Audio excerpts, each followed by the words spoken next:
africains. Mais personne ici n'a rien à vendre et personne n'aurait de quoi acheter. Ces gens ont dû fuir leur pays, ce sont des réfugiés.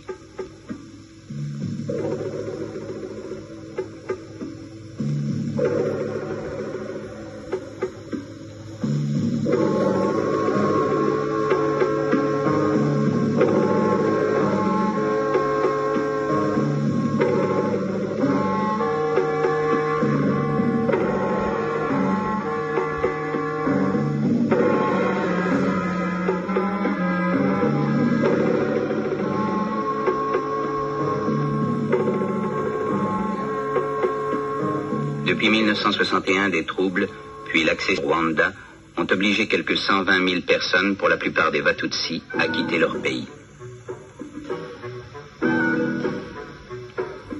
Souvent pourchassés, ils ont dû fuir hâtivement.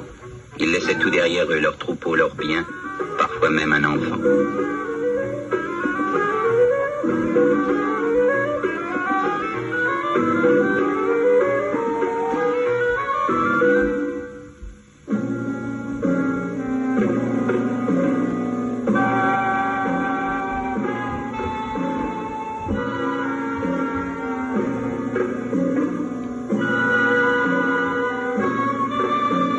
Se retrouvèrent des dizaines de milliers dans les pays limitrophes, Burundi, Ouganda, Tanganyika et provinces congolaises du Kivu.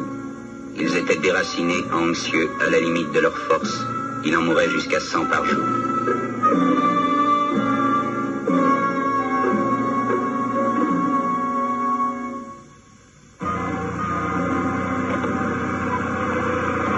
Les pays d'accueil sont alors eux-mêmes aux prises avec les problèmes nés de leur récente indépendance. Leurs gouvernements font appel à l'aide de la communauté internationale.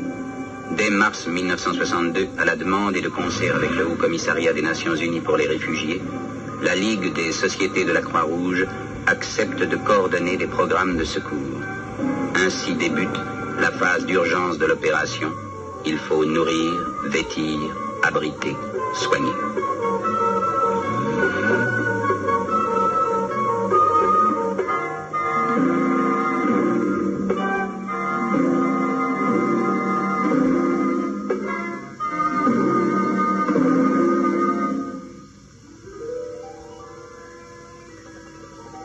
Mais les réfugiés sont tristes. Leurs pensées sont ailleurs.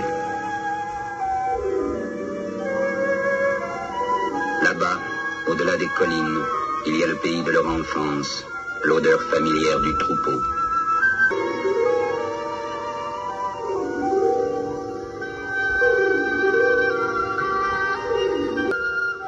Mais ils ne peuvent plus rentrer dans leur pays.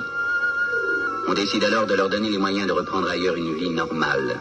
Le Haut Commissariat des Nations Unies pour les réfugiés confie à la Ligue des sociétés de la Croix-Rouge la responsabilité des opérations de réinstallation. Pour la Croix-Rouge débute une tâche nouvelle, plus longue que celle auquel elle est habituée, mais née aussi d'une situation d'urgence. Le siège de la délégation de la Ligue est installé à Bujumbura, capitale du Burundi, au bord du lac Tanganyika.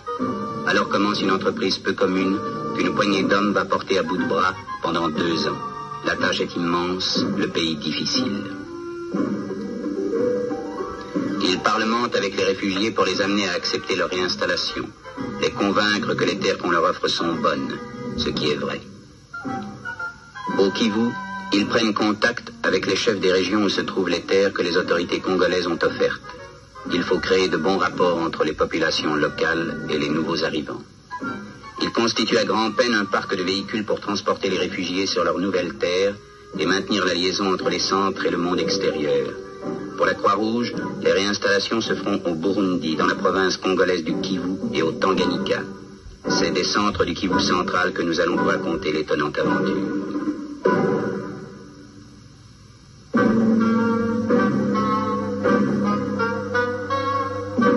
Il y a 80 kilomètres entre Bukavu, siège de la sous-délégation de la Ligue, et les hautes montagnes du Kivu central. Les pistes sont difficiles, personne ne s'en occupe plus. La Croix-Rouge va devoir mettre sur pied son propre service d'entretien. Ce chemin, ses délégués vont le parcourir des centaines de fois à une allure qui ne dépassera jamais 15 km à l'heure.